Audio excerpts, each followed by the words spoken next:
Welcome to Chase Lounge. My name's Chase. Today, we are going to be doing a very special episode. We're going to be talking about Star Wars The Clone Wars. Hashtag Clone Wars saved. We're going to be talking about the new Star Wars Clone Wars trailer for the what appears to be final season and kind of giving our thoughts in general about it. Today, I am joined by Draz. Say hi. Hello. And Bald. Say hi, Bald. York. Oh, okay. So the first thing that I really wanted to talk to you guys about, or kind of get you guys' opinion on, is what do you guys think overall of the trailer? Would you complain if I have not seen it yet? You haven't watched the trailer yet?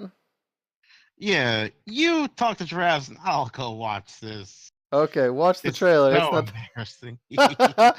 Watch the trailer. It's not very long. Draz, what do you think of the trailer? I personally love the trailer. I like the fact at the start they had all those helmets lined up, showing clones have not been forgotten in the series. After all, they're doing majority of the fighting with the aid of their Jedi leaders. But some of them don't even get Jedi leaders. They have to fight there all by themselves. I like the end. I'm a huge Mandalorian fan, so when I saw that the Mandalorian lady leader, who I forget the name is because it's been so long since I've seen the series, but standing with Ahsoka Tano, I was It's the Duchess Satine's sister. I don't remember her name. Yes, I remember that, But but I that's just what forgot her name. I remember the Duchess's name. I don't remember her name though. The one thing though that backing up a little bit to the beginning of the trailer, that I think the helmets are giving us a little bit more information than it might do at first glance, because they're very specific clone troopers helmets. Like you start off with the Rexes, and as it pans out, you see Wolf's, Commander Cody's. Like it's very specific clone characters' helmets, and I wonder if that's indicating some of the clones we're going to actually see in these final 12 episodes. Oh yeah, after the 501st, Commander Wolf's battalion is my second favorite battalion. Then Commander Cody's, and is he's my one third of favorite. the 3 clones that in canon have removed their inhibitor chips, because it was Captain Rex, Commander Wolf, and then Gregor were the 3 that we know about. And that's an arc that I wonder if we're actually going to get explored in this, is Rex convincing other clones to remove their inhibitor chips, as well as him removing his own. Like maybe it's maybe the first hints before the disappearance and reappearance into the Star Wars Rebels. Yeah, and so I know that Dave Filoni's kind of original conception of the final season or the final episodes that we see there, his original thoughts were going to be that it was going to go into the Revenge of the Sith timeline, and the last episode was basically going to end with Order 66 happening. So it was going to end with Order 66, and I wonder if we're going to still see that, or if it's going to be kind of toned down a little bit from what he originally thought, and maybe not go that far into the timeline. I have returned, my friends, and wow. Again, I'm not a person who actually has watched the Clone Wars saga, but even I could tell from just a general view that that's amazing, especially because I know a little bit about the whole thing with Ahsoka, her being turned away, that whole deal, and just the whole thing about her and her tale before Order 66 being concluded. I do find that a very interesting subject, and personally, I personally just love trailers that have a sort of war drop, like to take war and actually introduce this gritty seriousness of the reality that is war, like even in a place like Star Wars, where the Clone Wars is it's a war. It's not just fun games for everyone. It's something that with taxes on everyone, including the Jedi, and that's why they've done a lot of shit that they wouldn't normally have done. Because when they have to face the reality of a war, you see how it changes people. And I think like Clone Wars, from the glimpses I have seen of it, it does well to show the characters and how they've changed from what they once were as simple, as Jedi Knights and clone troopers, who are just, who are, who have an idea what war is, and then come to the dark reality what it actually is to be, in a war. Oh yeah, definitely. And I mean, because they always there's always the analogy when it comes to warfare is that the people that you're in like the trenches with are your brothers. Well, for the clone troopers, it's their literal brothers, since they all actually see each other. So they're all clones of the same person, and they all treat each other and feel as if they're all blood related brothers. So it's them literally fighting alongside their family and fighting for and dying beside their actual family, um, which kind of brings it to another emotional level, in kind of my opinion. Um, kind of crazy to think about. And one thing that we do see, if you go near the end of the trailer, where uh, Anakin, where it shows Anakin in the like docking bay with Rex, we see one character that we've heard a lot about um, since the conclusion of the Clone Wars, and it was a character that was actually supposed to play a role in rescuing Echo, who turned out to be alive after his death. Um, and he was the leader of a group of clones called the Bad Batch. Now, this is a group of clones that I really think is a really cool idea. It's Clone Force 99, named after 99, who sacrificed himself. He was a defected clone, sacrificed himself. It was very, to save a bunch of other clones, it was a very emotional scene in the Clone Wars. And these 4 clones, each genetically enhanced in a different way. One's like huge and strong, another one's like smaller, more agile, another one's smarter. They're each genetically enhanced in a different way. And I'm really kind of excited and hope that all 4 of these characters are actually make it to this story and are actually included in the story and not just their leader. Because we see the leader in the trailer, so we know that he's going to at least be in it. And I hope that's an indication that we're going to actually see that Bad Batch storyline and maybe even the return of Echo. What do you guys think about that? Well, I guess you have to remember. I come from the perspective of a person that hasn't really followed the Clone Wars saga. I think I'm the. I think here in this talk, I'll act as the like the bouncing board of ideas and like concepts, and whether that it's cool as nature rather than just because I know the lore and everything like that. So I figure we have a good batch here. We have someone who religiously follows it, someone who's I think follows it very well with Draz, and then there's me who barely follows it at all. So I think we'll get a mixed opinion of how everything goes, and we'll decide, overall where or not this is the best thing since sliced bread. So, what do you think of this concept of the Bad Batch? It's 4 clones, genetically enhanced, different ways to be like each a specialized. Like it's supposed to be like a cooler version of the Clone Commandos. Clone Commandos still exist. These 4 guys are just supposed to be better. Kind of like ODST. I'm not entirely sure. The Bad Batch sounds cool. Like they sound like they can. If they're supposed to be next generation, then Commandos, then they definitely gotta be badass. Because Clone Commandos, now Clone Commandos literally went through hell in training. Their training. They've had to. They all been trained by Mandalorian mercenaries. Some of them by Django, but other, a lot of them were trained by other Mandalorians that disappeared. Well, I don't think that's canon, but we can keep going because the mercenaries the bounty hunters that they show training them in canon aren't Mandalorians. Uh, uh, I mean, during the series, training the regular guys, they had like different mercenaries. Yeah. Yeah, But because we never actually see any other Mandalorians training the clones in canon. Chase. go ahead, Bolt.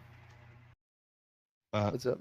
First, check what I sent you, and second of all, the whole idea of the Bad Batch sounds very familiar to me because well, not exactly, but I remember that there are clones that have been like genetically modified to be slightly different than or at least they come different than the standard issue. Like I know it's not canon, but the Republic Commando series where the commandos were allowed to be a little bit different, compared to their standard Jango Fett clone.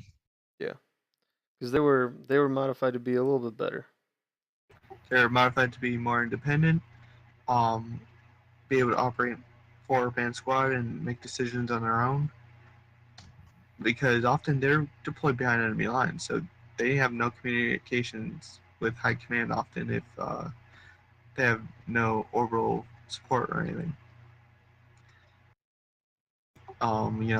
Racked up with the DC-17s, those the rifles, not the pistols.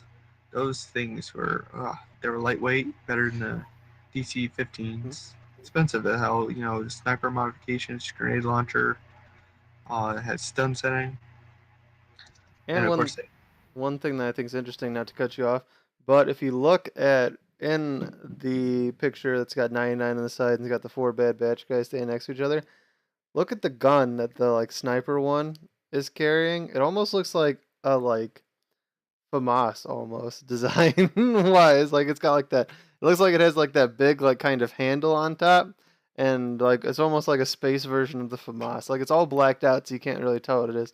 That's what kind of look of. And if they kind of add in custom guns for these guys, like each of them uses a custom gun, they don't use the standard like DC blasters. That would actually be pretty cool. That would add some extra novelty to these characters. Give them a little bit more character.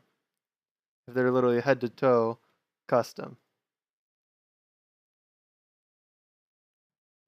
And I think from the concept art, you can see that too. Like they spent a lot of time just designing this one's squad. It looks like their names are Tech, Wrecker, Hunter, and Crosshair. Is what it says on the. I don't know if those are the final names. That's what it says on the concept art. So we got so I think I'm starting to understand a little bit this whole thing. So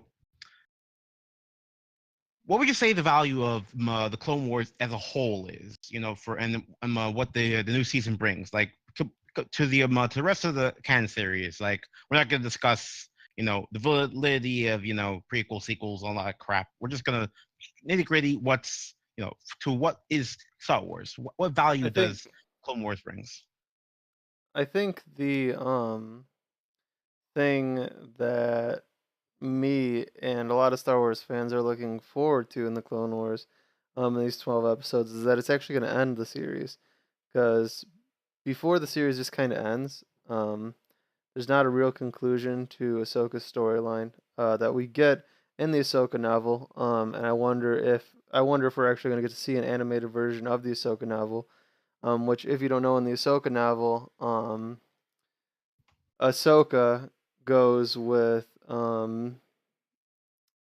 and Anakin to Mandalore to fight against Darth Maul, who's escaped Palpatine and is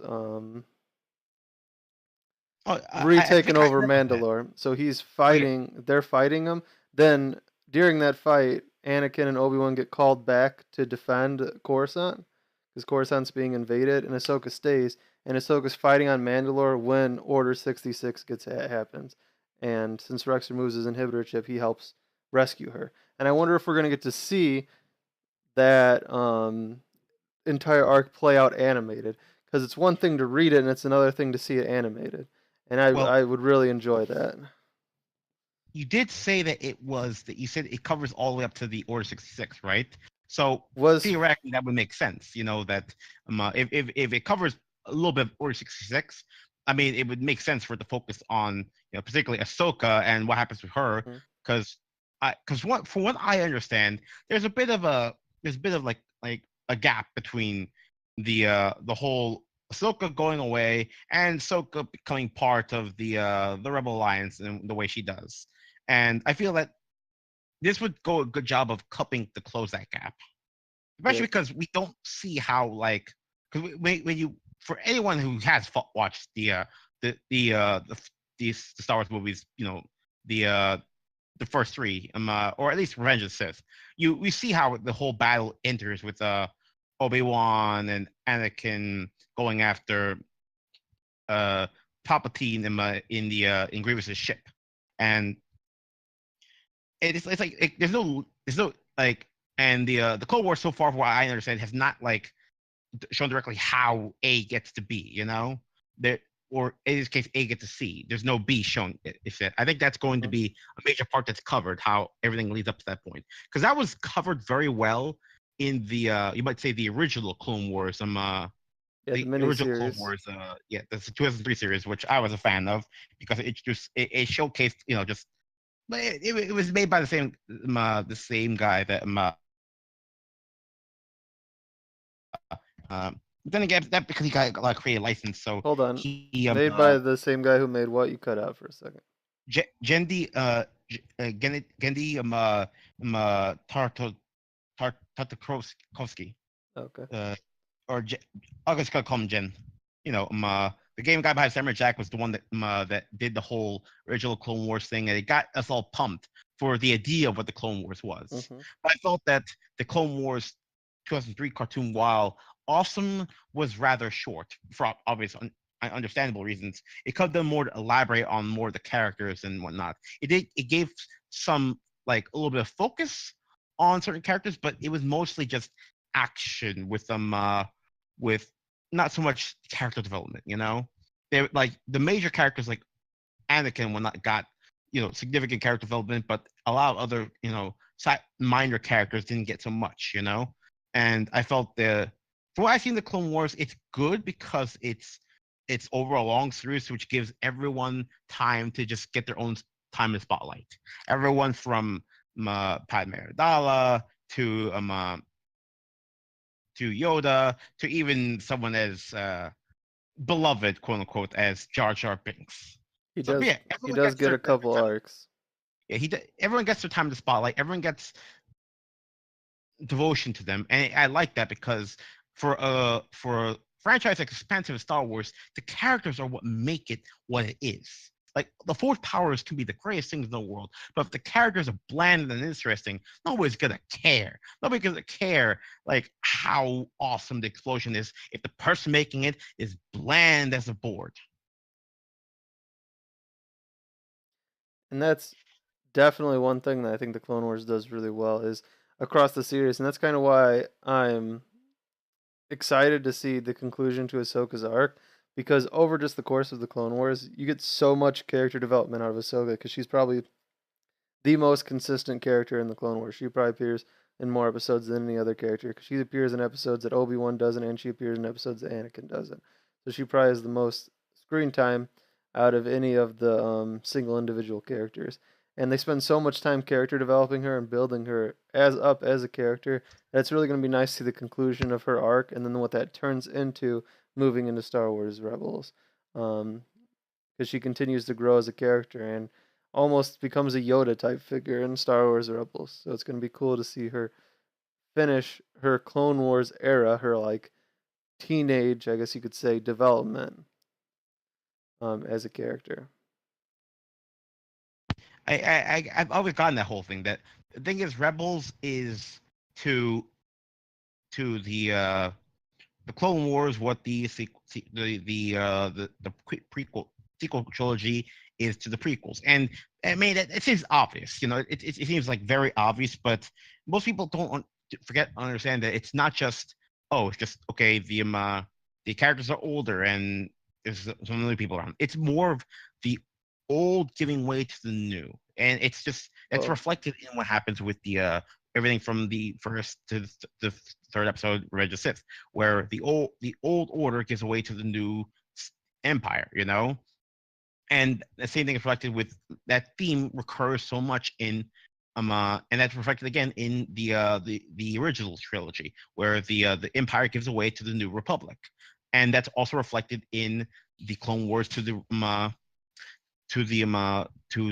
rebels, where the characters that we are so beloved in the Clone Wars have given way to a new generation. They are there, but they are no longer the driving force. They are more of the old wise man that gives you the advice that you need to make the big decision. Become the hero. They are the ones that guide you. They're no longer while they're technically powerful, they're no longer what pushes things forward. That's the new generation that's reflected in Rebels, and I always enjoy those kind of things, where a beloved character ends up becoming a mentor.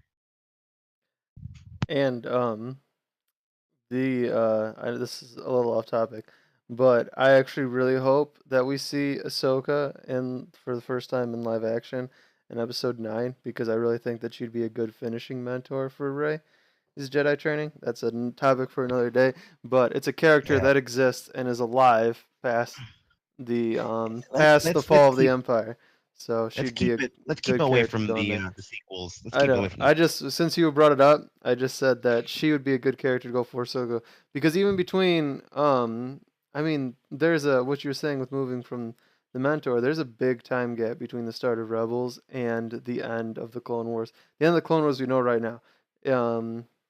Time gap moves because the Clone Wars 5th season ends with a few months left of the Clone Wars, compared to Rebels starting 2 years before the original trilogy does. There's like a 17-year time gap where we have no idea what happens. So there's a lot of middle ground in there, and continued development and growth of this character Ahsoka. But we see a little bit in the Ahsoka novel, since the Ahsoka novel, I believe, starts with the Order 66 thing on Mandalore and her escaping. I believe that's how the novel starts. And I just really want to see that played out. I'm excited to see the conclusion of her story, and I'm excited to see the Bad Batch storyline. You've been a little bit quiet, Draz. What's your opinion of all of this? Well, I personally agree. Ahsoka has had a lot of character development. I mean, from the time she becomes Anakin's apprentice to I forget which season it was, but she learned a lot enough apparently to help train some younglings in how to make their lightsabers, protected them from the pirates, and then learned betrayal when no one at the Jedi Temple would believe her on, not even her master completely believed her when she was set up and framed on Coruscant for things she did not commit. Well, Yeah, he was like the only one that was like kind of fighting for, because he was trying to figure out what was going on, but at the same time he wanted to he was trying to figure out what was going on, but he also wanted to arrest her so that he could figure out what was happening. Because with her running away from them, he couldn't figure out what was happening. Is what his mindset was. Um, he believed her, but he's like, "This will happen. This will be better if you just turn yourself in, so you can figure out what's going wrong." So he was on her side, but not on her side at the same time. Where she's like, "No, I gotta run and I gotta solve this mystery on my own." Where he was like, "No, turn yourself in and we'll figure this out together." it must be difficult for someone like Anakin who's used to being that person, the one who would do the same thing in Ahsoka's place, and he's done that several times. So it's sort of like she could see the hypocrisy in what he's trying to do. At the same time, I feel that him trying to do that with her is a sign of maturity. It's something that not in the past he maybe prior to the Clone Wars, or at the very beginning when he had he taken on Ahsoka, that he would have probably approved of that. He would have been personally annoyed with her running off his own, but he would have supported the decision. But at the same time, he's changed, and it's shown that Anakin over the Clone Wars has matured into a person that they could see becoming a Jedi Master, if perhaps a bit of a maverick, like a certain Master of Obi-Wan. It's definitely hard to in my mind at least, it's hard to connect Anakin in Revenge of the Sith and Anakin in the Clone Wars, because the Anakin in the Clone Wars, you see it almost feels like, yeah, there's this level of anger that's there and frustration, but I don't really see like the drive for him to fall to the dark side that you like feel coming in Revenge of the Sith. Like Revenge of the Sith, the entire time you can tell like, yeah, this guy's gonna be evil, but like through the Clone Wars series, like you just see him develop so much as like a character and like mature as a character that it's almost hard to relate the two characters as the same. And I get Well, Ahsoka leaving the Jedi Order is supposed to be a huge betrayal point for him, where he feels that she's like left him and betrayed him by leaving the Jedi Order. So I get that that's part of it too, but it's hard to connect the two I characters. think it's more just that the whole theme of Revenge of the Sith, and you could even say the whole theme of the prequels, is that the Jedi's fall was ultimately by the hands of the Jedi. Everything from everything from the moment they took Anakin in to the way they tried to keep him as a standard Jedi. They took him in knowing exactly what he was like, knowing that he was too old, that he was not indoctrinated in their typical way, and he was taken in by a Maverick Jedi who has had a history of Well, of roguish individuals. The only person that's come down that whole line that's been like true to the core of Jedi, you could even say, is Obi-Wan, and he breaks away in his own ways. This whole relationship with what's her name again? The woman on Mandalore, Duchess Dutch, Satine. Duchess Sadine. Yeah, I Satine. think Yeah. yes. And in ways, he just violates in many ways the code of the Jedi. And the problem is that the Jedi as a whole have not adapted for these times. They have not. They stick too much to their old way. They slowly try to keep up with the nature of the Clone Wars, and they suffer for it. I mean, the very Battle of Geonosis. So many Jedi die because for those who don't know what lightsaber forms are, there are 7 forms of lightsaber combat, and the most basic one that's taught to everyone is called Shicho, which is very effective against blaster fire, because that's all the Jedi as a recent have had to face. Well, Shicho isn't very good against blaster fire. It's good against multiple opponents, but the largest form, the largest used form of the era was a Taru, which was a fast attack form, and it's terrible for lightsaber defense. And that was the most common. It's terrible for blaster defense. I mean, it's bad for blaster deflection. You're supposed to be Which is moving why very they quickly. So, and that was the most commonly used form. So, the most commonly used, they have all these Jedi in this arena getting shot at by people, and half the Jedi in the arena aren't very good at blast deflection. Probably 90% of the Jedi in the arena suck at blast deflection. not only that, but can't forget that the Geonosians use sonic weaponry which cannot be blocked at all. They Yeah. have handheld ones as well as Mhm. cannons, so that was a big factor too. Yeah, Yeah. That again, they had to again, go. the whole thing with the Jedi is that they become complacent. They've become so used to their mission that probably the years of not having to face Sith, and the end result of it is that they faltered. They Well, become weak. Um, the thing that machinations that happen in Revenge of the Sith and even prior to the whole Clone Wars, these things would have never happened during the old Republic and the times before, when they were expected these kind of things, shenanigans to occur, but they had become so complacent, they had become so assured of themselves that uh, ultimately it was almost arrogance even that led to their downfall. That they were so set in their ways, so unwilling to change, so assured that they knew what was right, that they allowed Anakin to fall. Like, yes, a lot of the blame goes to him, but just as much blame goes not just to the perpetrator, the Dark Lord behind the scenes, but also the Jedi Order itself for allowing him to make all these mistakes, to let him continue to fall and doing nothing to prevent it. Well, yeah. They simply assumed that he was the chosen one and that he would naturally fall into becoming the perfect Jedi. But that's not the case. Okay, Not but we're really off track. Because we're not talking about the Clone Wars final season, final 12 episodes anymore. oh yeah, yes, you're right. But we're super off track right now. Um, yeah. The last comment I'll make about that is that a lot of it was also a lot of Mace Windu's fault, but because Mace Windu actively hated Anakin, but that's a topic for another day. But Well, you get your thoughts collected. Let's bring it back to the fact that Ahsoka was standing next to the Mandalorian, mhm. the sister, Satine's Duchess Satine's sister. who is now presumably, I assume, is the leader of Death Watch. The, And who she last? I think I she's the leader of the Death Watch that doesn't follow Darth Maul.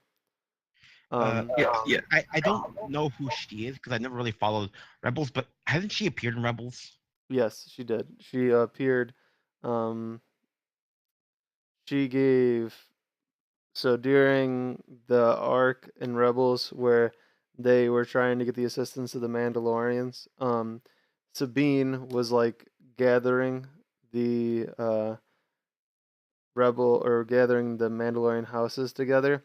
And then she says that she's not ready to lead the Mandalorian, so she ends up giving the power to um, Duchess Satine's sister, who we see still alive and was there in hiding as well.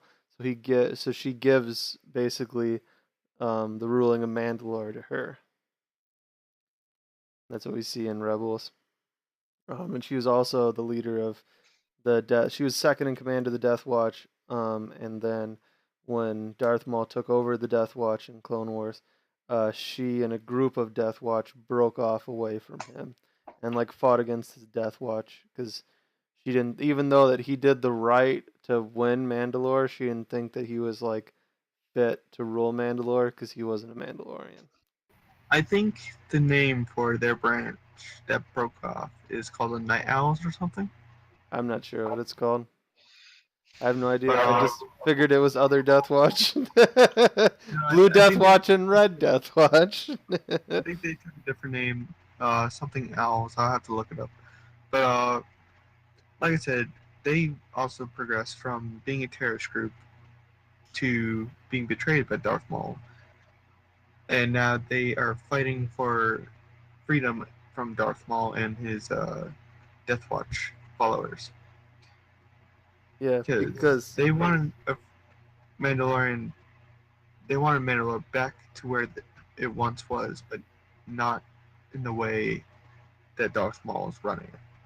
exactly they wanted Mandalore because they were like known as a terrorist group, but their goal was to make Mandalore back to its warrior past compared to its pacifist nature that it turned into, where they had banished all their Mandalorian warriors and things like that.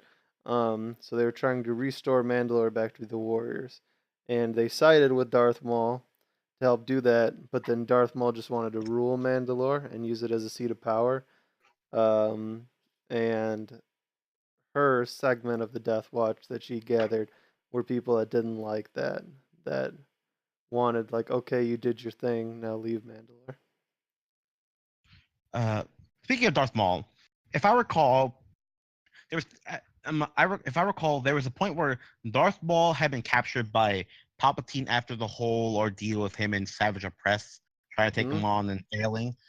You mentioned that Darth Maul managed to escape Palpatine. Is this going to cover that whole thing and how he went from from that whole deal into becoming a hermit himself somehow in the Rebels? Yeah, where he was hiding in Rebels from the Inquisitors. Um, so from what I know, I could be wrong. Darth Maul's escaping Palpatine is super sketchy right now. Like it's happened, but they never explain how it happened or what exactly happened. So that would be a cool thing to have in an episode rather than Darth Maul just reappearing on Mandalore. It would be cool to have like one or two episodes of the 12 episodes that are totally Darth Maul focused of Darth Maul, even if it's just one episode where it shows Darth Maul escaping, and I would assume that the Death Watch that he controls probably plays a big role in his eventual escape, since he was actually captured and abducted on Mandalore. Um, so I'd assume that his Death Watch plays a role in rescuing him. If I had to make a guess, this might happen sometime during Palpatine's capture, when the so-called Sith Lord isn't there to observe a certain former apprentice being contained, during which time, as you might mention, he might get broken out. That might be the case. Yeah, unless I know when Palpatine kidnapped him, like captured him instead of killing him, he said that he might be of use to him later. So he might have intentionally released Darth Maul as well. So he might have like intentionally allowed Darth Maul to escape in order to cause the conflict on Mandalore. Um, so as like another battle that happens in the Clone Wars.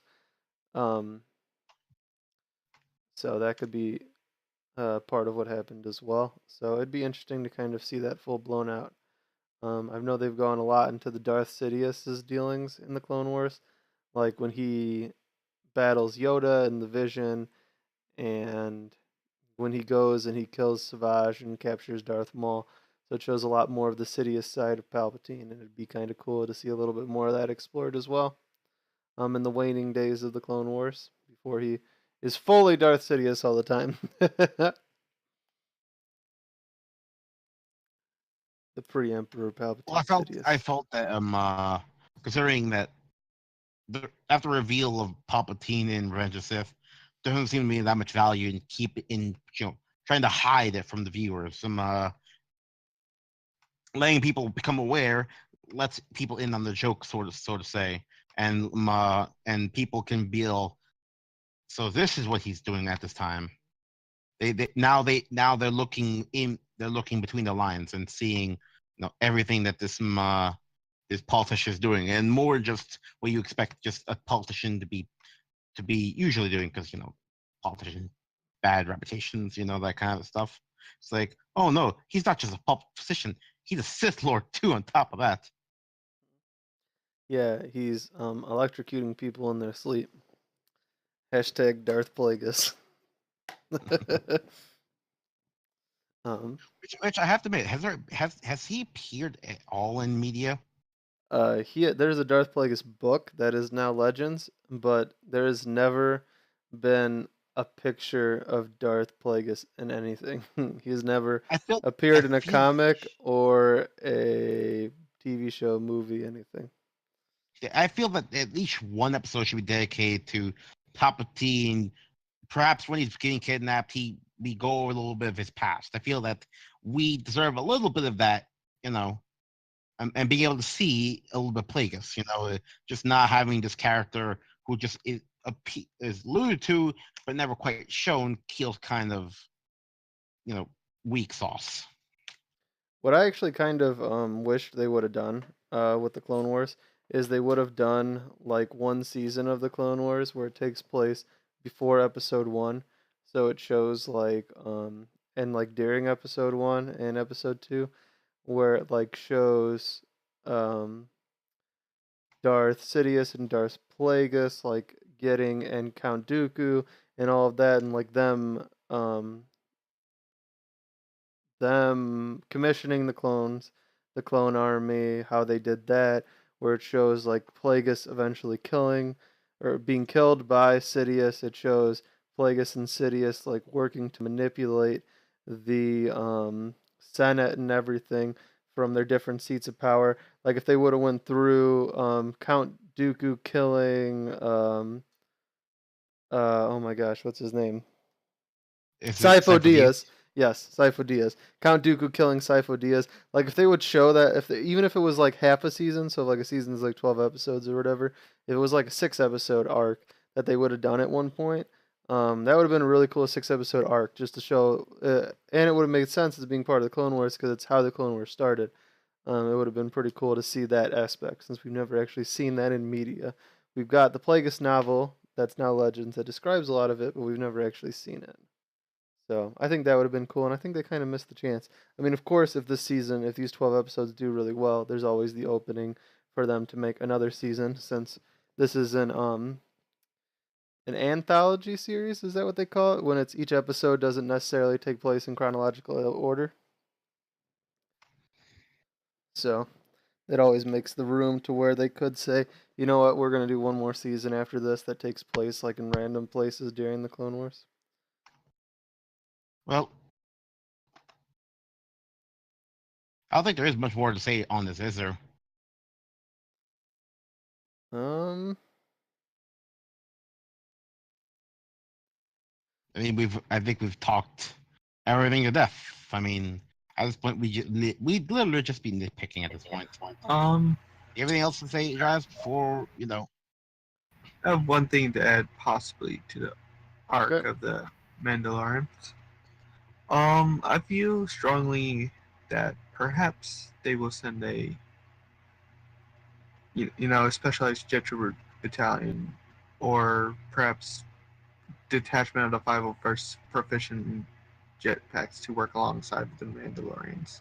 I would love to see that, and I would love to see also the clones, just getting to know their heritage, because again, they come from the genetics of Jango Fett, who was in fact one of the greatest Mandalorians in the Star Wars universe. And I'd just love to see them getting to see the where to get their warrior heritage from.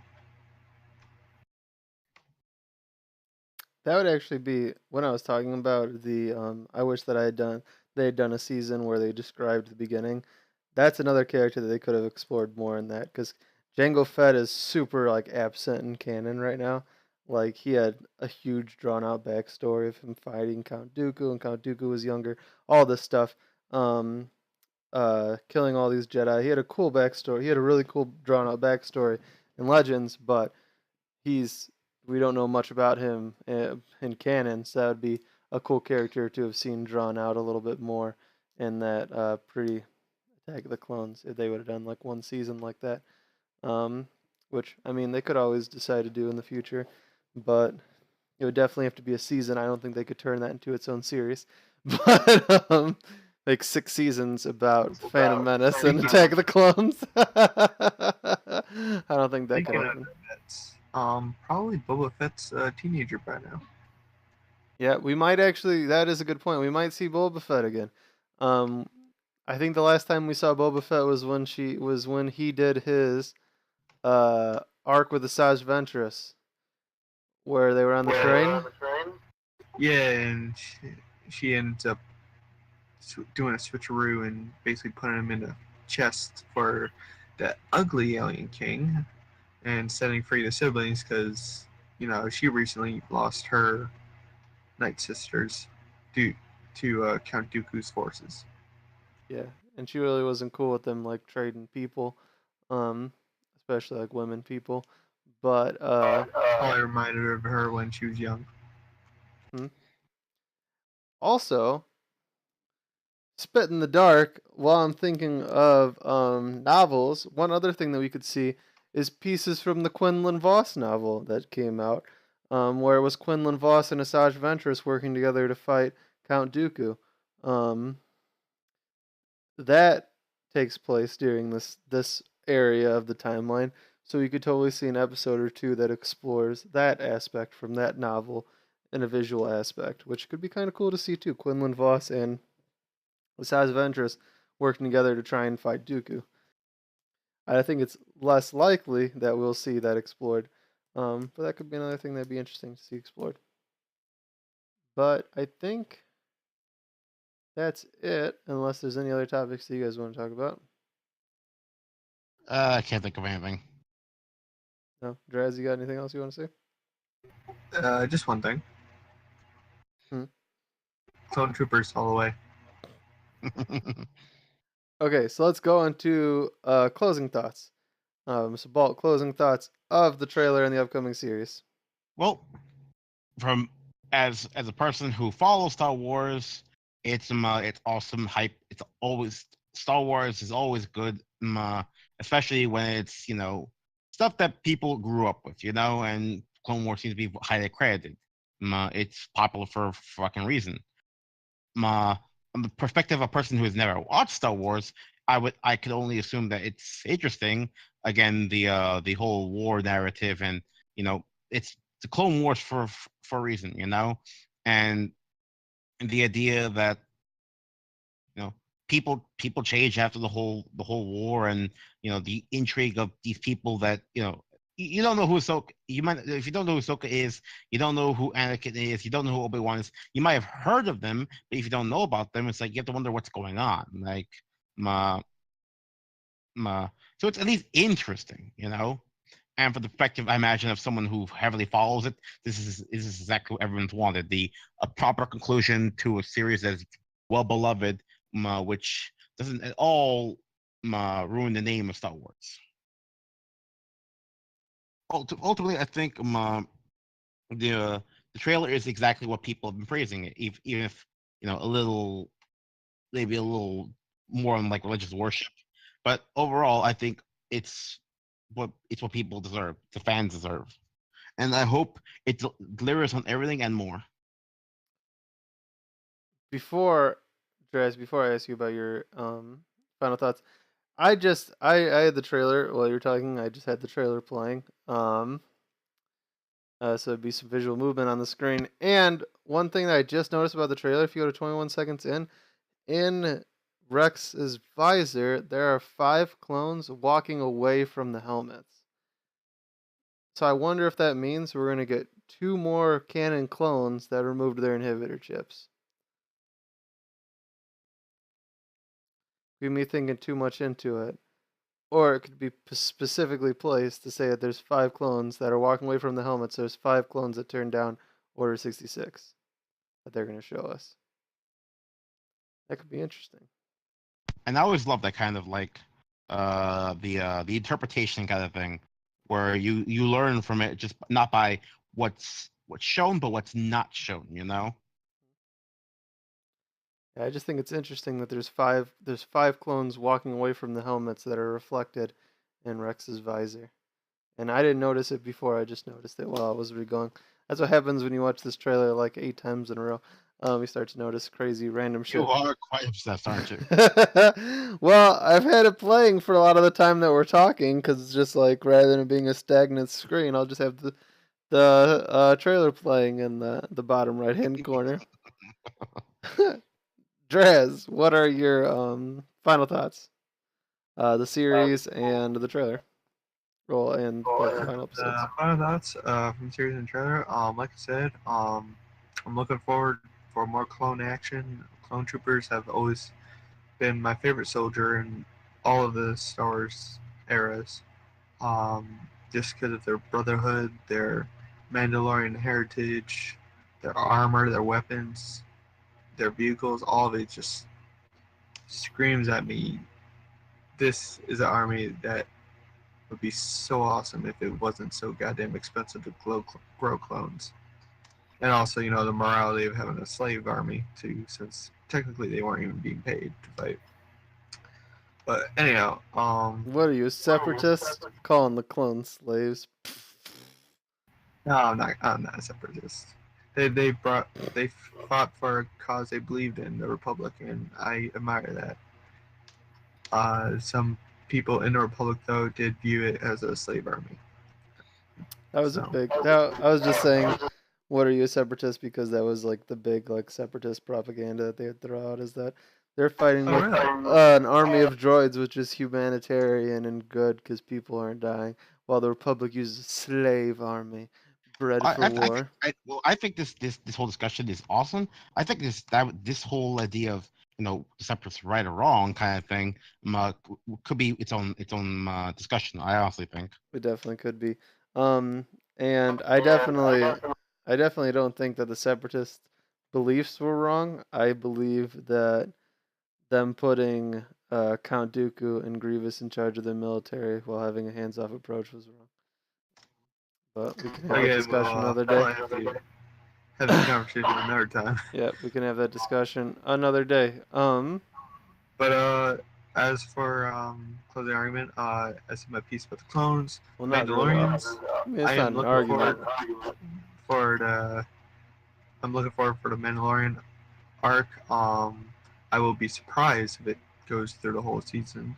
But I am definitely looking forward for the Mandalorian arc, and of course we cannot forget the Jedi as well. I like the Jedi, but I'm more of a fan of the foot shoulders. But of course, there's going to be some developments with the Jedi as well, especially with the Ahsoka story as we talked about. And I am looking forward to the series. And it might be crazy to throw this out there in the ether, but with them saying that it's going to be 12 episodes, I feel like what we're going to do is we're going to get 6 2-part episodes. Is what I think we're going to get. It's like 6-hour long episodes, basically. If they're hour long, I am going to be very happy. Yeah. So there's going to be like 6. I mean, each one like 12 half-hour episodes, but like part 1, part 2, part 1, part 2, part 1, part 2 is what I think is going to happen. Could be totally wrong. They could have a few 1-parters in there, but I think we're going to get a few 2-parters.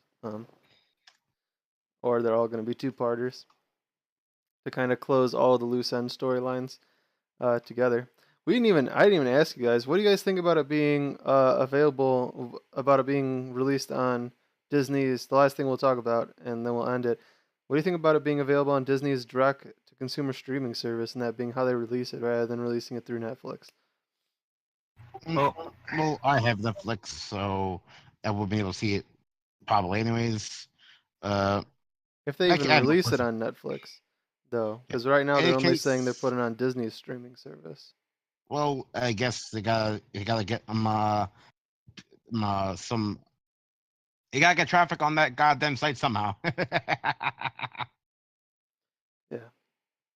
I don't have it at all, so I don't even have cable. I have Netflix myself. I have the 5 seasons actually on disc, so I tend to rewatch them time to time. Well, it's on Netflix. That's why anyone watching this that has not watched the Clone Wars, the entire series is on Netflix. So I definitely recommend watching it, including the movie that started the series is also on Netflix. Which is sad to see that as of right now, they're not releasing it on Netflix, or at least they're not telling us that they're releasing it on Netflix.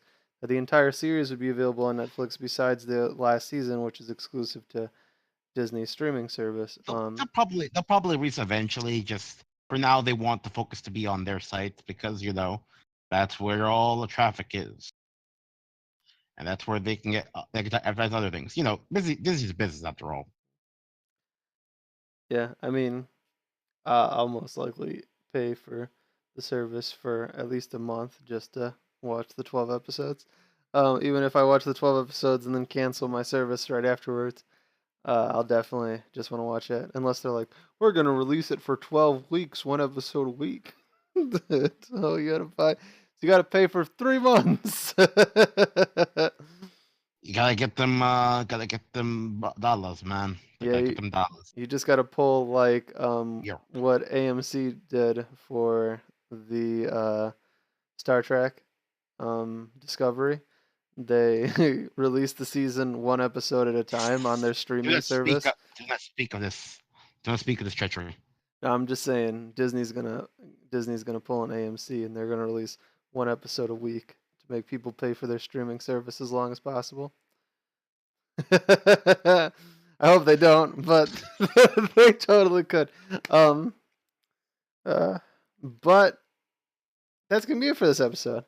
So thanks for watching. Remember, rate the video, comment the video, and subscribe. See, I'm missing another episode of Chase Lounge. Until next time, this is Chase signing off. York.